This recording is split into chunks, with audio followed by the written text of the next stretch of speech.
Have you ever been attacked by someone and lived to tell the story? That's the story we are going to share here today. This is Now Tell Us. I'm your host, Anthony Morore. Our guest today is known as Adam, and he got stabbed in the throat and other places. So stay here with me. Let's find out what exactly happened and what he has to say today about all the things that have happened from then up to now and what he's doing with his life.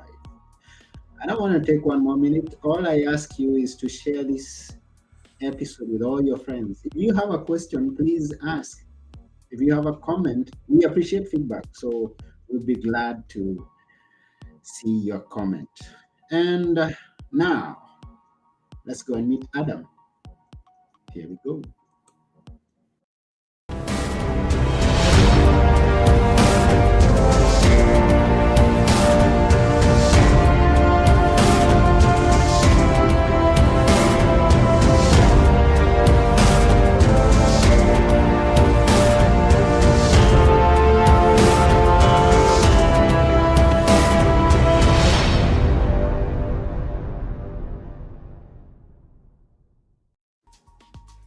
All Hello, righty. Adam. Hey, how you doing, Anthony? It's nice to be here. I'm cool. How about you? I'm doing great. Yeah, nice to see you here too. Yep, I'm excited Welcome to to dig into the topics we have here. Yes. So this is Now Tell Us. So you are here to tell us, and we are eager to hear what it is that you're going to tell us. hmm But Uh, but before we dive into that, we would like to know, where are you? so I'm in San Diego, California. I'm pretty spoiled here. What's happening there? How's the weather? Oh, it's What? nice. It's like 70 degrees year round. It's funny. I talk to a lot of people across the country and stuff. They're always like, "Oh, I can't leave the house because it's like snowing or icy." I'm like, "I won't tell you how it's 70 degrees here in the winter then." Wonderful. Enjoy yourself there. Yeah, Definitely. yeah. So it's good to have you here. And I was going through your profile and saw such a story that we are going to be listening to as you are going to tell us. But before we go into the story, we would like to know what it is right now that you're doing. What I mean, not there at home, Yeah, no, I in got the you. life. Yeah, so pretty much I'm a performance and productivity coach for driven people and entrepreneurs. Mhm. Typically, I work with multi six figure entrepreneurs or people in their career making 100 to 300K, help them get to that next level. And so, in a nutshell, that's what I do. And so, I guess it all stemmed from exactly what happened to me. So, I guess I won't keep you guys waiting any longer. We had a pretty strong intro with Anthony here. So, I'll tell you about how I was stabbed in the throat, arm, and chest while at a movie theater. Mhm. So picture this. Just imagine it's Wednesday, 2 o'clock. You're by yourself, got time to kill. So you just go watch a movie. That's exactly what I did. Mm. So I'm sitting there, sitting in the theater, and the lights dim. And like most of you, my eyes are just glued to the screen watching the movie. And then all of a sudden, I feel a hard hit to my throat. And my initial reaction was like, this guy hit me hard. So I stood up and I was like, dude, what the hell? And then I felt another punch to my arm and chest. So Mm. then I turn around and I push him. And as I push him, I feel a cut on my wrist and ear. And instantly, I realized like I had been stabbed. Those weren't punches. So I started yelling, I've been stabbed. I've been stabbed. The lights turned on. He started running away. Then I take off my shirt and wrap it on my neck because I'm bleeding out. Like this guy stabbed me in the throat with a Mm. chef knife. You know the ones that get bigger, closer to the handle? Yeah, it Mhm. went halfway through my throat, punctured my lung, and then deep in my arm. So I'm like bleeding out. I take off my shirt, wrap it around my neck, and I'm just holding the blood in. These two older women come running up. They're like, what should we do? And I tell them, just put pressure on my neck. So they're doing that. Mhm. Then I hear someone say, should we call 911? And I lose it. I'm like, yeah, you should call 911. Like, if you don't call them here, then when would you? Mhm. So paramedics start coming. They start asking me all these questions. What's your name? What year is it? And I get it. They're making sure I'm conscious, staying with them, awake. But I'm just like, can you guys just stop asking me these 21 questions and save my life, you know? Mm-hmm. And so they're like, all right, let's get him up on the stretcher. They pin me up on the stretcher, and I feel all my wounds worse than the initial stabbing because I don't have the adrenaline in me anymore. Mm-hmm. Then they start going down all the stairs to get me into the ambulance, and it was the most excruciating pain in my entire life. Like, I remember just looking at the ceiling, trying not to scream my guts out, like just holding on, just in such excruciating pain. So, anyways, they get me to the ambulance, and I start to relax. I'm like, okay, the paramedics got me. They know what they're doing. Like, I don't need to worry and stress about this anymore. And Mm-hmm. as soon as I get that thought, I feel a cold rush through my entire body, and it dawned on me. I lost a lot of blood. Like, I could die here. And then I see them come over with the oxygen mask. And I remember thinking, like, don't fall asleep. You're not supposed to fall asleep in this situation. But 5 seconds later, I knock out. Like, whatever it was in that oxygen mask was very potent. Mm-hmm. Now, I wake up 7 days later from a 7 coma. days later. I was Mm-hmm. in an induced coma. Woke up 7 days later, living off tubes. You unplugged them, you unplugged my life. Yeah. And I was just in the state where I was completely weak and broken, pathetic. Like, my legs forgot how to work after not being used for 7 days. Even after I wasn't living off tubes, I had nerve damage that prevented me from being able to speak. I was just always exhausted. Like, I remember after a few weeks, I finally got to the point where I could eat normal food again because Mm-hmm. we got all the tubes out of my mouth, whatever. And then I literally would have to nap in order to finish a meal because it exerted that much energy for me. Like, literally eat half my meal, fall asleep at my plate, wake up, eat half my meal. And I just couldn't process information clearly. It's like I couldn't think clearly. It Mm-hmm. was like something, it was just really, it's almost tough to describe like how my cognitive function was. Felt comparable to like a 4-year-old. And so it was at this point where I realized I only had two options. I can give up my potential and quit, and I have every right to do so. Like, if anyone's going to be a victim and make excuses for why they can't achieve their goals, I have a pretty good alibi for that. But I realized, like, that isn't serving me. These negative thoughts, this fear, this self doubt, this self pity, it's not serving me towards a better life. So Mm-hmm. I chose that second path. I started learning the secrets of evolution, biology, and psychology, and essentially figured out ways to tap into how we're hardwired to boost our energy levels, mental alertness, our motivation levels. And just day by day, week by week, I was going to speech therapy, physical therapy, normal therapy, doing everything I needed to do. And then also learning how to boost our energy levels and become more powerful. And so just week by week, month by month, and after 1 year, I was able to run a 4:59 mile. I was putting up close to as much weight in the gym as I was before, and I was in a great place. And then fast forward a few more years, and now I'm helping entrepreneurs and driven people harness the same power that I have so that they can accomplish more and really feel proud of who they are. Wonderful. Oh, Mhm. uh, that's quite a story, and the wonderful part is not you being starved. The wonderful part is that we have you here, and you're Mhm. telling the story, and you're accomplishing things even from such a state, such a horrible instance in your life. Mhm. And is was that your voice before the stabbing, or did the stabbing? Yes, it's pretty much about the same. Yeah, so voice didn't really change too much in terms of like how I sound. So yeah. Uh, yeah, you sound like someone that I have seen over the internet, known as Josh. And Mm. do That's you? funny. I feel like wherever I go, people always tell me like, "You sound like this person." I'm like, "Okay," like, Yeah, yeah. you have a special voice. That's the reason that people will tell you you sound like. Mm, Otherwise, if I just have a normal voice, then people will not comment about it. yeah, it's true. Yeah. Um, at that point that you thought of giving up, did you reflect on something that made you make that decision uh, of moving on or quit? So I think it was there was a, when I got to the point where I discovered that my legs didn't work, like that's when I was just anger was inside of me because I used to be a Division 1 track athlete, cross country athlete, and it was at that point like I was like my legs don't work. Like I just got angry. I was upset in that moment, and I was like, you know what? Nope, this is not going to be my story. I'm going to do whatever it takes to overcome this. And Mhm. I simply just realized I was like, okay, this happened to me. No matter what, I can't change what happened. the only thing I can do is control what I'm going to do moving forward. And so it Mm, was really when I hit that low, found out my legs didn't work. I was like, I got pissed off. I was like, I'm going to do whatever it takes. I'm accepting that this happened. And with that became power, because all this self pity, all this anger, all these negative thoughts and doubt, that no longer plagued my mind. Because once I fully accepted what happened and put my game plan or my mental state towards fixing myself and getting stronger and better again, mhm. all that negativity was gone and I was just focused on moving forward. And so that's, I think, what really enabled me to get over this hump. And in life, there are very many instances when we just think that this is the end of the road. This is something Hmm. that I can never recover from. And Hmm. and the people who are listening, I know we could have been having people who are listening and have been at that point.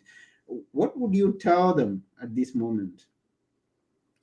I would say it's like you just have to realize that train of thought, whether it's valid or not, it's not serving you towards a better life. Like, is it enabling you to overcome the issue at hand and so that you feel better about yourself? Or is it enabling you to just succumb to this mediocrity, this victim mindset where you go, oh, my life sucks. I can't do anything. So it's like, you just have to realize like you're losing all your power in this state when you're being a victim and making excuses for why you can't achieve X, Y, and Z. And it's simply not serving you. You can't name one reason or how it's benefiting you because it doesn't exist. And so it's a choice. You can choose to be more of a victim and say, oh, this sucks, X, Y, and Z is stopping me from doing this. But again, it's just realizing it. It's the awareness that this train of thought isn't serving you. And then you simply choose to not have it anymore. Mm. Wow, that's wonderful. Thank you for sharing that. And then now you've been dealing with the entrepreneurs. So at this point, we could discuss entrepreneurship. Uh, how Hmm. how has it been through the journey? Yeah. So, I mean, been doing it for about 6, 7 years at this point. And so, like most of you, it's a pretty tough start, because the thing is, like, being an entrepreneur is tough, as most people know that are entrepreneurs. Like, there's so much stress because you don't have that safety net, especially when you first begin. Mm, And in the beginning, you usually don't have the skills or you don't have the right growth, the personal power to be successful. And so, it's a long journey. And the first like 3 or 4 years are really tough. Like, I wasn't making any money. I was living in my brother's garage. I was living in my mom's retirement facility. Like 65 years was everyone that was in there was 65 years or older. And then you see me in my 20s. I'm 23, 24, living in there because I didn't have the money to mm, afford rent. Like I couldn't even afford food at that point. And mhm, so the thing is, like, it takes a special type of person to be an entrepreneur because you're going to have so many lows. You're going to have so much fear and self doubt. But yeah, over the course of just years and persistence, I mean, you grow as a person, you get stronger, you become more capable, and then, yeah, you figure out your marketing or whatever it is. And eventually it's going to click. It's like if every action you take aligns with your end goal, you're inevitably going to get there. It's mhm, simply a matter of when. mm. And how do we scale a business? How do we? I know because some people who could be listening could be interested in going into business, Mhm. and some could have already started and they don't know how to scale it, how to make it Mhm. very profitable and going into seven figures, like you've been dealing with people in that Mhm. Yeah, so. so it really depends on where you are as a person because there's in my perspective, there's two sides to it. It's like one, again, you have to grow as an entrepreneur. It's like I can tell from a minute of talking to someone if they're a six-figure entrepreneur, seven-figure, or even past seven figures, because the way that they speak, the way their thought process is, how they perceive the world, their Mm, habits, whatever it is. And so I'd say the reason why most people are stuck at six figures is mainly because they're holding themselves back in some capacity, whether it's they don't have the consistent motivation, they let their circumstances dictate their action. Like, I don't have enough time to do X, Y, and Z, or whatever it is. mhm, Um, and so it really depends. But obviously, if you're just starting out, then you need to learn how to sell your offer. That's usually like the first step. So it really just depends. Like, it's kind of too broad of a question for me to answer. Like, this is how you grow your business. It's like it really varies from person to person. Do you have your offer dialed in? Is your marketing working? If that's is, then the next thing you can do is evolve how you're operating as a CEO. You don't want to be spending a lot of your time doing tedious tasks that you could outsource for $5 an hour. It's like yeah, you could work 8 hours a day, 10 hours a day. But if you're editing your own videos, you're posting on social media, you're creating the graphics, thumbnails, or whatever, it's like you're not really moving the needle forward in your business. Yeah, you might be exerting a lot of time and energy that makes you feel like you're being productive, but is your business growing that fast? If you're doing those tasks, it's really not. So again, it just really varies from person to person, though. Wow, wow, wow. Uh, and that's interesting. And you say that by talking to someone for a few minutes, you can tell where he is. Usually. Now we've talked a few minutes. This is I tell you, your I exact just revenue wanted you're at down to the dollar. Not yeah? kidding. I said I was just making a joke. I was like, I can't tell you down what you're making down to the exact dollar, but I was just joking. Yeah, I know you can't tell to the exact, but Nah, in what figure am I? Just if I had to guess, I would say probably in that lower to mid six figure range, probably near like 100K ish. That would be okay. my guess. But I mean, again, I'm not bulletproof. It's a guess. No, it's a guess. I mean, it's a guess, and Hmm. let it be. Hmm. That's all I can say. Now, we have people, and we talked about people who have begun a business, and some are contemplating on starting a business. But there's something that I have come to encounter in many people's lives, something called procrastination. I'm going Hmm. to start a business someday. Tomorrow, I'm going to Hmm. do this. Tomorrow, I'm going to learn a new skill. Tomorrow, Hmm. or the next year, or Hmm. next month. What would you say to people who procrastinate and how to come out of it? Yeah. So typically, procrastinations really just comes down to perspective and faulty habits that aren't serving you. And so I had a client, Ben, who just used to procrastinate for the life of him. So he had an Amazon business doing pretty well. I think it was at this point multi six figures, maybe even seven figure. And he just for months he knew he had to create SOPs. He knew he had to hire like a team to help him do a lot of these fulfillment processes or whatever, but Mhm, he just wouldn't do it. And on top of it, he wanted to start a second business where he teaches coaching. He coaches people that are running Amazon businesses, mhm, but he put all of these things off for months, maybe even like years. Worked with, but then he came to me, and within weeks we fixed that. He started feeling motivated to do the hard work. Literally one day he'd hammer out all his SOPs, do all the work that he didn't want to do, but that was necessary. And then within 9 months of working together, his business valuation shot up by 450K. He added 200K in additional profits. mhm, And so what happened for him and what got this change for him was, again, you have to change your perspective. And typically the second part to that is your habits. mhm, Most of the time people don't take that action because they're in the habit of breaking their promises to yourself. Because the thing is, 95% of all the actions you take in your entire day are made subconsciously. Now I mhm, know you might be thinking, BS, what are you talking about? So okay, when you woke up this morning, did you think about which hand you're going to use to lift the sheets off your body? Which foot you're going to land on first? Where you're going to step next? No, of course not. They happen automatically or subconsciously mhm, through your habits. And so typically what I always say is like, look, if you're not taking the necessary action, it's because of the habits you have. And mhm, so the one habit I say, if you have procrastination issues, no matter what how this procrastination is showing up, the one habit that's going to fix that is you keeping your promises to yourself. Now, mhm, I know some people, they might understand how powerful this is, but not to the extent. So, the analogy I like using is look, you likely brush your teeth every single night, regardless of how tired, lazy, or unmotivated you are. yeah. So, why is it so easy for you to do that, but so difficult for you to do all these actions that you declared that you're going to do, to work out, to eat healthy, to start a business, or whatever it is? It's because you're in the habit of brushing your teeth to the point where it's second nature, it's effortless. You don't have that internal battle. Mhm, Well, imagine if you were in the habit of keeping your promises to yourself. I mhm, mean, what would your body look like right now if you kept your word to work out from 2 years ago? How much further along in your career or business would you be if you kept your word to be productive every single day? So by mhm, forming this one habit, it literally you can go from struggling to take action, not having that motivation and just procrastinating to just taking consistent action. In fact, like I was telling you with Ben, it's funny. Actually sent me the other day a message. He's like, I feel like I have a superpower. He's like, if I tell myself I'm not drinking for 2 months, I don't. In mhm, fact, when I was working with him, it was when the World Cup was going on, and he's a big soccer or football fan, or however wherever you're from, depending on how you call it. But Yeah. yeah, he went to the bar and he told himself he wasn't drinking, and everyone else was just getting hammered. It's the World Cup; they're all excited, but he didn't, and he actually made it the 2 months without drinking because he told himself he would. And Mm, now that habit is so strong that he follows through, and he knows he will, and that's why he says it feels like he has a superpower. mm. And that's good. And in that case, we all have a superpower. If we can Hmm. decide every single night that we are not going to bed without brushing our teeth, that's a superpower. And I like that perspective that I can take any other thing in my life and consider it like brushing my teeth and make sure that every single day I do what I have purpose to do and I Hmm. be true to myself.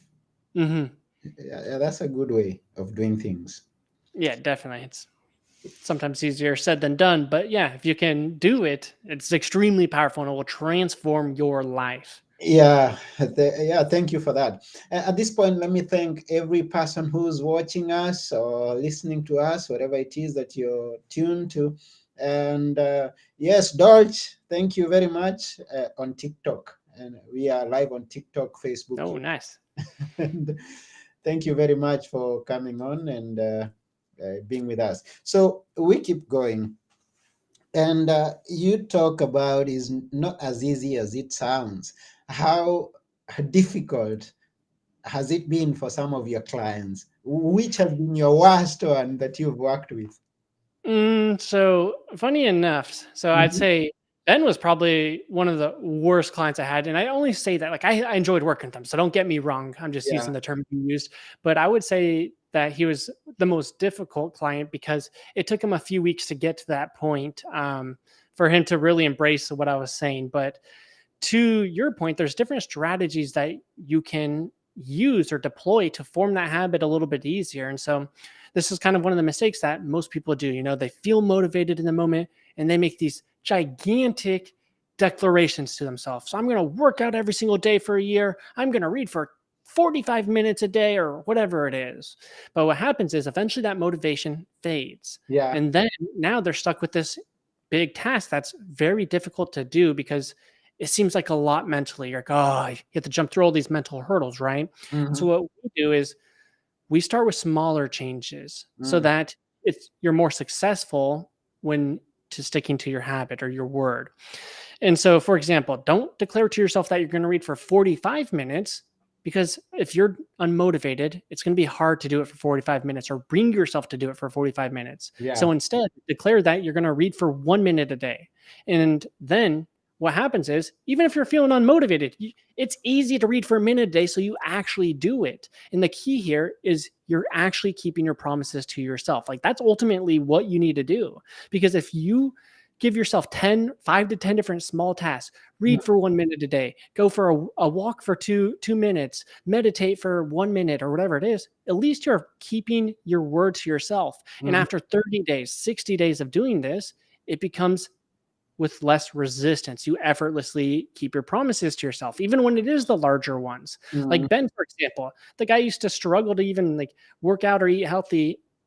Oh, can you hear me? My freaking there we go. My thing went black screen. But yeah, what happened with him is like at first he couldn't even go to the gym, but after like a month of just him keeping these small promises to himself, he Mhm. declared he wasn't going to drink for 2 months, and then he kept it. And so you start with these smaller changes to first form the habit, and then once you form the habit, then you can go into the more of the bigger change that are going to provide more rapid growth in your business. And the cool part about this strategy is like most of the time, once you pick up that book, even if you told yourself you're going to read for 1 minute, well, after that minute, you actually enjoy it and you just keep on going and you keep on reading because you feel like it. And Mhm. so I always say it's like, I remember when I was in high school and college, like I'd always dread doing homework, but as soon as I started doing the homework, it wasn't that bad, but it was just the mental battles I had to, or the mental hurdles I had to jump over to actually start. And so this minimizes the internal resistance. Yeah. Mhm. Ah, wonderful. And that's very good. And thank you for sharing that. So, if you're listening there and you've been procrastinating, you've got the way to come out of it, Mhm. become productive. Now, this what you have been doing and working with the people. How do you connect with them? Yeah, so pretty much I do organic marketing and I'm building out a funnel for this offer. Mhm. But yeah, basically in terms of like how I work with people, is that what you're asking, or how do they find me, or could you How do expand they on what you find mean? you? How do they find you? Yeah, so again, organic marketing, but if you're listening to us right now and you wanting to work with us, you can go to superhumanceo.com, or you Yeah. can just go to my Instagram. It's Adam Lucero, then the number one. So Adam Lucero, Lucero, one. Okay, that's good. So we are almost coming to the end of the show, but we would like to ask you, what's in the future? What are the plans, bigger plans you have? Yeah. So scaled this business up to 8 figures is kind of the end goal. That may take a few years, but ultimately that's where it's going to be while I'm only working 20 hours per week. Because the main thing is I want to build a business where I'm not glued to it. I'm not a slave to it, where if I don't work, it doesn't grow. And so my ultimate goal is to build an 8 figure business and then to the point where I'm only working 20 hours max so that I can go travel with my girlfriend or my family or whatever I have at that time. Right. Hmm. Yeah, you talk about building a business that is tying you all day in your office or wherever it is that you are, and you don't have a time to think about any other thing. Hmm. Uh, How do you come out of that? What's the plan to do that exactly? Yeah. So, I mean, the main thing is like, you got to think like long term. And so, whenever I get to a task I don't want to do, Hmm. I don't do it. And so, unless I absolutely have to, like it requires my skills, my knowledge, I don't do it. And Hmm. so, it's really just building a team and then delegating the responsibilities, creating systems so that they can execute it with quality day in and day out. Hmm. And so, it's like when you look at any 8 figure, 9 figure, 10 figure business, they all have teams. Like you won't find one business at that level that doesn't. And so you Yeah. just have to start operating like a CEO, delegate all the tasks and responsibilities that you don't want to do. It's like, do you think Elon Musk is installing solar panels? Do you think Tony Robbins is setting up the stage before he goes on? No, of course Oh, not. He oh, oh. focuses on the CEO level activities. And Mm. that's how you have to operate too if you want to build a business like theirs. So have people do what? Yeah, you got to find leverage. And whether it's using AI or employees, you're going to have to do that if you want to get to an 8 figure business. Yeah, and thanks to AI, things are changing rather rapidly. Definitely with the AI revolution going on out here nowadays. I wonder where we'll be 10 years to come. I just wonder. Yeah. Yeah. We can't even possibly fathom what it's going to be. Like No, technology just grows exponentially. So it's nuts. we'll see. We'll see where it Hmm. leads. So that's about it for today. We thank you very much, Adam, for coming. And I remind the viewer or the listener to go to www.superhumanceo.com and connect with Adam. And Hmm. yes, before you go, please leave us with a few words that we should always remember. Which are they? Sorry, what would you ask for? A few words that we should always remember.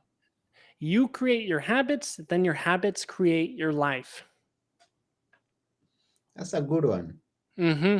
That's You the create truth. you create your habits, and your habits create your life. Hmm.